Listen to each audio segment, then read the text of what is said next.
ಇವತ್ತು ನಮ್ಮ ಸೈನ್ಯ ಅಥವಾ ನಮ್ಮ ಏರ್ಫೋರ್ಸ್ ಆಗಲಿ ಕೇಂದ್ರ ಸರ್ಕಾರ ಯಾವುದೇ ನಿರ್ಧಾರ ತೆಗೆದುಕೊಂಡರೆ ದೇಶದ ಹಿತದೃಷ್ಟಿಯಿಂದ ಮತ್ತು ಈ ಭಯೋತ್ಪಾದಕರ ವಿರೋಧವಾಗಿ ವಿಶೇಷವಾಗಿ ನಮ್ಮ ಪಹಲ್ಗಾಮ್ನಲ್ಲಿ ಏನು ನಿರಪರಾಧಿ ಜನ ಮುಗ್ಧ ಜನ ಅವ್ರ ಮೇಲೆ ಏನೋ ಒಂದು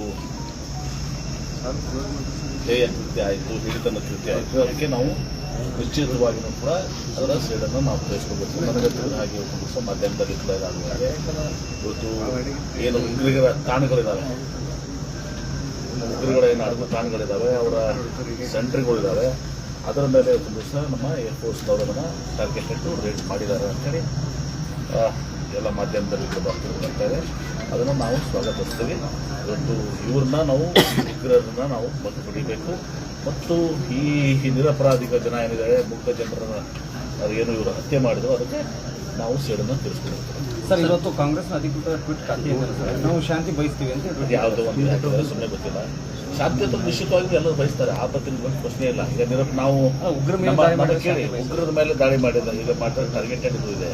ಯಾರು ನಾವೇನು ಜನರ ಮೇಲೆ ಅದು ಆಗಿಲ್ಲ, ಅದು ಏನೋ ಹೇಳಿದಾರೆ, ಏನೋ ಆಫಿಷಿಯಲ್ ಆಗಿಲ್ಲ ಅಂತ ಹೇಳಿ ಕೂಡ ನಾನು ನೋಡ್ತಾ ಇದ್ದೇನೆ ಟಿವಿಯಲ್ಲಿ. ಭಾರತ ದೇಶ ನಾವು ಶಾಂತಿ ಬಯಸ್ತೀವಿ. ಆದರೆ ಇವು ಉಗ್ರರ ಏನೋ ಅಟ್ಟಹಾಸ ಏನಿದೆ, ಅದು ಪಾಪ ಮುಗ್ಧ ಜನರನ್ನ, ಪ್ರವಾಸಿಗರನ್ನ ಇವತ್ತು ದಿವಸ ಈ ರೀತಿ ಅವರನ್ನು ಹತ್ಯೆ ಮಾಡಿದ್ದಾರೆ, ಕೃತ್ಯ ಮಾಡಿ ಹಿಡಿತಂದ ಕೃತ್ಯ ಇದೆ. ಅದಕ್ಕೆ ನಾವು ಶಿಕ್ಷಕವಾಗಿ ನಾವು ಸ್ವೀಕರಿಸ್ಕೊಳ್ತೇವೆ. ಒಟ್ಟಾರೆ ಹೇಳ್ತೇನೆ, ಇವತ್ತು ಈ ವಿಚಾರದಲ್ಲಿ ಇಲ್ಲಿ ಪಕ್ಷ ಬಿಜೆಪಿ ಅನ್ನೋದಿಲ್ಲ.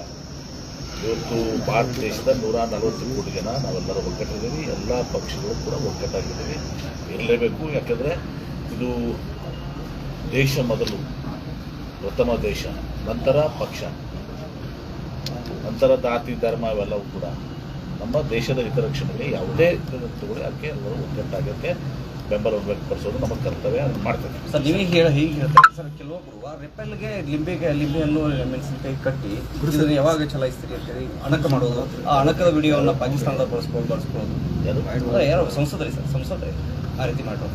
ರೆಪೆಲ್ಗೆ ಲಿಂಬೆಯನ್ನು ಕಟ್ಟಿ ಇದನ್ನ ಯಾವಾಗ ಲಿಂಬೆಕಾಯನ್ನು ಯಾವಾಗ ಬಿಡಿಸ್ತೀರಿ ಅಂತ ಹೇಳ್ತು ಈ ರೀತಿ ಅಣಕ ಮಾಡಿದ್ದಾರೆ. ಕೆಲಸ ಅದನ್ನ ಪಾಕಿಸ್ತಾನದವ್ರು ಬಳಸ್ಕೊಂಡು ಟ್ರೋಲ್ ಮಾಡ್ತಾರೆ ಸರ್. ಈಗ ಮಾರ್ಕ್ಡ್ರಿಲ್ಗೆ ಆ ಪಾಕಿಸ್ತಾನದವರು ದರಿದ್ರ ದೇಶ ಅದು ಸರ್. ಈಗ ಮಾರ್ಕ್ಡ್ರಿಲ್ ಮಾಡಲಿಕ್ಕೆ ಕೆಲವರು ಎಲ್ಲರೂ ಮಾಡ್ತಾ ಇದ್ದಾರೆ, ಮಹಾರಾಷ್ಟ್ರದ ಕೆಲವರು. ಎರಡನೇ ದೇಶ ಈಗ ಒಂದು ನೋಡಿ ಹೇಳ್ತೀನಿ ಕೇಳಿ, ಯಾರೇ ಆದರೂ ಕೂಡ ಆರ್ಮಿ ಆಗಲಿ, ಸುರಕ್ಷತೆಯನ್ನಾಗಲಿ ಅದನ್ನು ನಾವು ದುರ್ಬಳಕೆ ಮಾಡೋದಲ್ಲ ಅಂತ ನಾನು ಭಾವಿಸಿದ್ದೀನಿ, ಮಾಡೋದನ್ನು ಕೂಡ. ಹೀಗಾಗಿ ಇವತ್ತೊಂದು ದಿವಸ ಯಾರು ಇವತ್ತು ದಿವಸ ಏನು ಡ್ರಿಲ್ ಆಗಲಿ ಮತ್ತೊಂದಾಗಲಿ ಈ ವಿಚಾರದಲ್ಲಿ, ವಿಶೇಷ ದೇಶದ ವಿಚಾರದಲ್ಲಿ, ದೇಶದ ಸುರಕ್ಷತೆ, ಜನರ ಸುರಕ್ಷತೆ, ಯುದ್ಧದ ವಾತಾವರಣದಲ್ಲಿ ಇವೆಲ್ಲದರಲ್ಲಿ ಇವತ್ತು ದಿವಸ ನಾವು ಮಹಾರಾಷ್ಟ್ರ ಇರ್ಬೋದು, ಬೇರೆ ಯಾವುದೇ ರಾಜ್ಯ ಇರ್ಬೋದು, ಇವತ್ತು ದಿವಸ ನಾವೆಲ್ಲದನ್ನು ಪರಿಪಾಲನೆ ಮಾಡ್ತೇವೆ.